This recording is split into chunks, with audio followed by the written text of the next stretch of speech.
مجھے کسی نے ایک پوسٹ بھیجی کہ دنیا میں سب سے پہلا مماتی سیدنا ابوبکر صدیق ہے۔ کیوں؟ اور جی انہوں نے خطبہ دیا، انہوں نے کہا کہ محمد صلی اللہ علیہ وسلم وفات پا گئے۔ تو بھائی وفات پا گئے، یہ تو عقیدہ سب کا ہے، کس کا عقیدہ ہے کہ وفات نہیں پائی؟ اختلاف تم نے شروع کیا، یہ پاکستان سے شروع ہوا ہے، گجرات سے 1958 سے، اس سے پہلے کوئی اختلاف نہیں تھا۔ پوری دنیا کے اہل سنت والجماعت متفق تھے کہ تمام انبیاء اپنی اپنی قبروں میں زندہ ہیں، سلام سنتے ہیں، سلام کا جواب دیتے ہیں۔ انہوں نے اختلاف شروع کر دیا۔ پھر بھی ہم کہتے ہیں کہ چلو اختلاف کہاں سے شروع ہوا؟ قبر میں دفنانے کے بعد نا، اس سے پہلے کی موت مانی ہوئی ہے نا، وہ تو مشترکہ ہے، سب نے مانی ہے۔ تو تم کیسے کہہ سکتے ہو کہ سب سے پہلے مماتی صدیق اکبر ہیں؟ اور بھائی صدیق اکبر کا آخری وقت آ رہا ہے تو کیا کہہ رہے ہیں؟ وہ نظر نہیں آتا؟ آخری وقت پہ کیا فرما رہے ہیں کہ جب میری روح نکل جائے مجھے غسل دے کے، کفن دے کے، جنازہ پڑھا کے میری میت کو نبی کے حجرے کے باہر رکھنا اور سلام پیش کرنا۔ اگر نبی سنتے نہیں تو وہاں سلام کیوں کہا پھر؟ اور کہنے والے بھی صدیق اکبر ہیں، وصیت کر رہے ہیں، اور جنازہ پڑھانے والے عمر فاروق ہیں، وہ سلام پیش کر رہے ہیں۔ اور پھر کیا کہا تھا وصیت میں؟ نبی سے اجازت مانگنا کہ صدیق آپ کے ساتھ دفن ہونا چاہتے ہیں، اگر اجازت ملے تو مجھے وہاں دفنانا، اگر اجازت نہ ملے تو مجھے عام مسلمانوں کے قبرستان میں لے جانا۔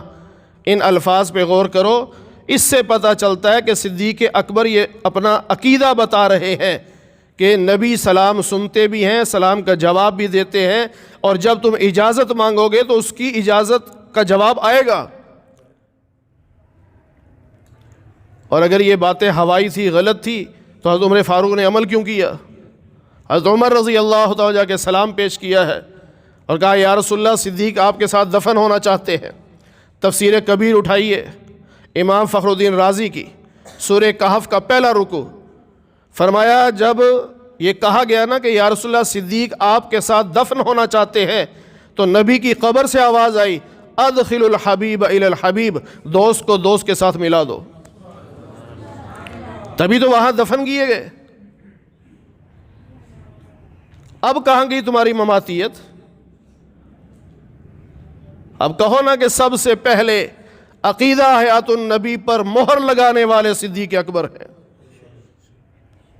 اور اس فتوے کی سب سے پہلے تصدیق کرنے والے حضرت عمر رضی اللہ تعالی عنہ ہیں۔ دونوں شیخین کا یہی عقیدہ ہے، ورنہ یہ عقیدہ، یہ واقعہ پڑھ لیں، سن لیں۔ اتنی بڑی بڑی شخصیات پر اتنے بڑے بڑے جھوٹ نہیں بولنے چاہیے۔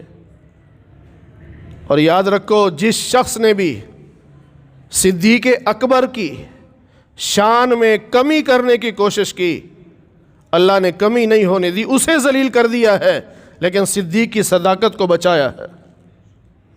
میں ایک مثال صرف دے کے بات ختم کروں۔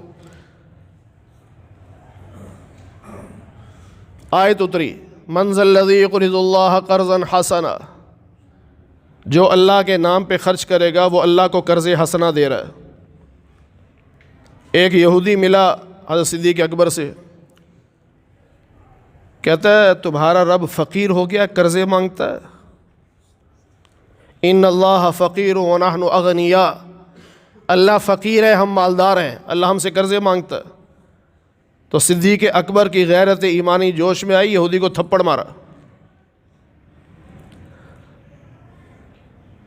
وہ آ گیا اللہ کے نبی کے پاس کہ جی آپ کے صدیق نے مجھے تھپڑ مارا ہے۔ کیوں مارا ہے تھپڑ؟ یا رسول اللہ یہ کہہ رہا تھا کہ اللہ فقیر ہے ہم مالدار ہیں۔ یہودی مکر گیا، میں نے کہا ہی نہیں، کیونکہ یہودی کو پتا تھا دائیں بائیں کسی دیکھا تو ہے نہیں، اکیلے تھے۔ یہودی فوراً کہتے ہیں گواہ لے کے آؤ۔ اب گواہ تو کوئی نہیں ہے نا موجود. اب صدیق کی صداقت پر حرف آنا تھا.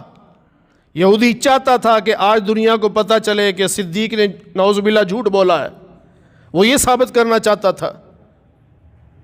لیکن جہاں زمین پہ گواہ نہیں ملے، رب نے جبریل کو بھیجا کہ جاؤ یہ آیت لے جاؤ، میرے محبوب کو جا کے کہہ دو لقد سمع اللہ قول الذین قالوا ان اللہ فقیر ونحن اغنیاء. یہودی سمجھتا ہے کوئی گواہ نہیں، ہم نے سن لیا ہے جب اس نے کہا تھا اللہ فقیر ہے ہم مالدار ہیں. تو صدیق کی صداقت کی گواہی رب نے دی، جبریل کو بھیج کے دی. صدیق کی صداقت پہ کوئی حرف نہیں آنے دیا رب نے. اور ہم خوش نصیب ہیں، ہم خوش نصیب ہیں. اللہ نے ہمیں وہ امام دیا ہے، وہ خلیفہ دیا ہے جو نبیوں کے بعد سب سے افضل ہے. نبیوں کے بعد تمام مخلوقات میں سب سے افضل ہے. اللہ نے نبی بھی وہ دیے ہیں جو اللہ کے بعد سب سے افضل ہے، خلیفہ بھی وہ دیے جو نبیوں کے بعد سب سے افضل ہے. اور ہمیں فقہ بھی اس امام کی دی ہے جو سارے فقہا میں سب سے افضل ہے، امام ابو حنیفہ رحمۃ اللہ علیہ فقہا میں سب سے افضل ہے. ہم تو خوش نصیب ہیں.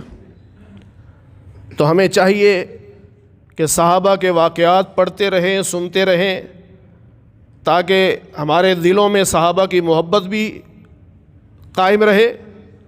اور یاد رکھیے جیسے شخص کو پڑھتے ہیں نا اس کے اثرات دل میں مرتب ہوتے ہیں.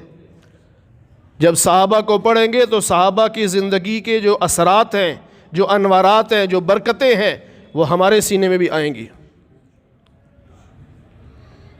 اور دعا کرتے رہا کریں اللہ مرتے دم تک صحابہ کا غلام بنا کے رکھے. ہماری زبانوں پہ صحابہ کے ترانے ہوں، صدیق کی صداقت ہو، فاروق کی عدالت ہو، عثمان کی حیا ہو، علی کی شجاعت ہو. یہ دعا مانگتے رہا کریں. اللہ تعالی ہمیں قرآن کریم کی صحیح سمجھ نصیب فرمائے.